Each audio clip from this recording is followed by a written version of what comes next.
All right, we just got some breaking news that is really throwing the White House into chaos as Wired has just revealed that the file, the video that the Trump administration and the White House, Pam Bondi, the FBI released of 11 hours of footage of Epstein's jail cell, which they said was a huge show of transparency, has actually been modified.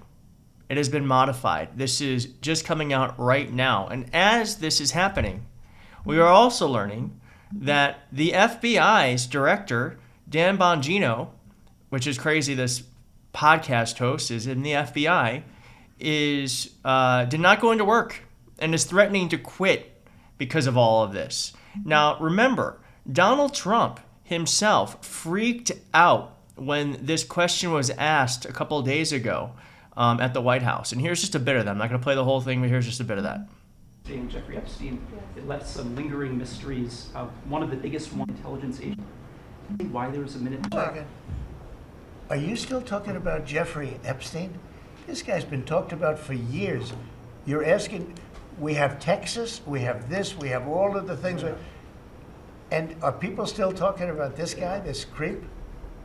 That is unbelievable. Now remember, we're talking about this guy, this creep, because the Trump administration has made this a huge part of their campaign in order to get elected. And so Pam Bondi, Kash Patel, all of them said that they were going to do everything they could to release these files. Donald Trump himself said that he was going to do whatever he could to make sure that the people who were tied to Jeffrey Epstein paid. He said that to get elected, obviously, he's probably one of the people. Unbelievable. Do you want to waste the time, and do you feel like answering? I don't mind answering. I mean, I can't believe you're asking a question on Epstein at a time like this, where we're having some of the greatest success and also tragedy with what. Okay, so then he goes on this long diatribe about how the administration is great and, whatever. So Pam Bondi actually did end up answering that question, but keep in mind, here's what she said when she was talking about the minute gap in that video. I'm going to show you that minute, but first, here's what she said. Missing from the video, we released the video showing definitively the video was not conclusive, but the evidence prior to it was showing he committed suicide. The video was not conclusive, but the evidence prior showed that he committed suicide. They really tied themselves up into a knot here. Now, here is that minute gap here. See, there it is. You're going to want to watch this over here.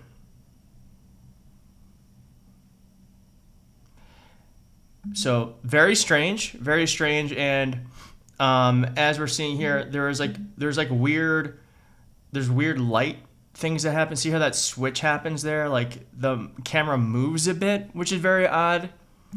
It's very odd, and they have no explanation for it. And now we're learning through Wired that metadata shows that the FBI's raw footage was actually modified.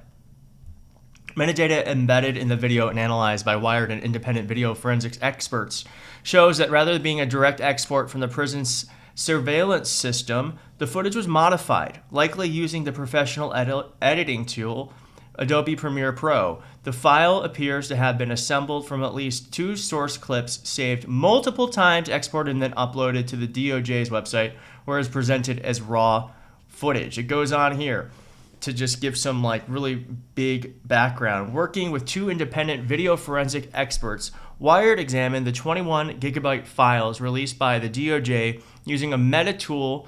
Reporters analyzed both exchangeable file format and the extensible metadata platform data to identify signs of post-processing. The raw files show clear signs of having been processed using an Adobe product, most likely Premiere, which is something that I use to upload photos here, or not photos, videos. According to experts, Adobe software, including Premiere and Photoshop, leaves traces and exported files, so that's how they can tell that this has been worked with. And it says here that it was saved at least 4 times over a 23-minute span on May 23rd by a Windows user account called MJCole1. The embedded data suggests that the video is not a continuous, unaltered export from a surveillance system, but a composite assembled from at least 2 separate MP4 files. So it could be very well they took the beginning half where that minute was cut off, the other half of where that minute was cut off, and spliced the two together. And that's what Wired is showing here. That could be one thing that this means here. Now, a lawyer said that if a lawyer brought me this file and asked if it was suitable for court, I'd say no. Go back to the source, do it right. Do a direct export from the original system, no monkey business. And also, there's another anomaly. The video's aspect ratio shifts noticeably at several points. Quote, why am I suddenly seeing a different aspect ratio? So we have a video file here that was modified by the White House with no explanation. There is a minute missing, and this metadata shows that there were edits made. And it could very well be that they were the ones who cut out that minute. We don't know for sure. It could also just be that they were importing it, exporting it to change the file type. We don't know. We deserve an explanation for this. And because of this, the FBI's Dan Bongino has actually threatened to quit, according to Axios. FBI Director Dan Bongino took a day off from work Friday after clashing in the White House with Attorney General Pam Bondi over the handling of the Jeffrey Epstein files. It goes on to say, Bongino didn't come to work Friday, leading some insiders to believe he had quit. But administration officials say he's still on the job, even as the internal tension over Epstein case continues. Imagine threatening to quit over, you're quitting over this? Like, shouldn't you be fighting this system? Isn't that why Donald Trump brought you into this?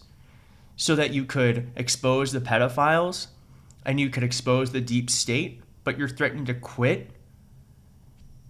All right, the intrigue, MAGA influencer Laura Loomer, a Bondi critic, first reported on Friday that Bongino left work, that he and Patel were furious with the way Bondi had handled the case.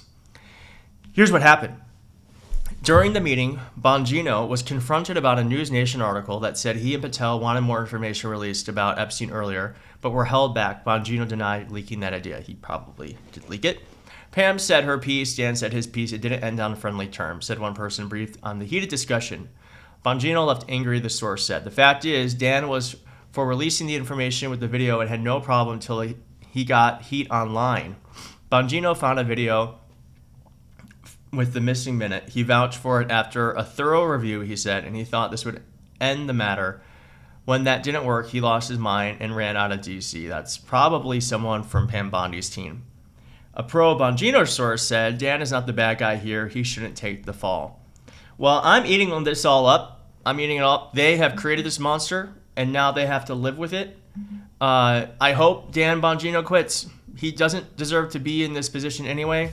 Clearly, you're not a fighter. We deserve to know where that missing minute is, and we also deserve to know why they edited that video without telling us. We deserve to know that. And we're not going to stop asking until they give us the answers. Thank you so much for watching. If you like this video, please hit like on the video. If you're not subscribed, please consider subscribing. We're going to follow this story, so subscribe so you can hear the latest updates, and I'll see you next time.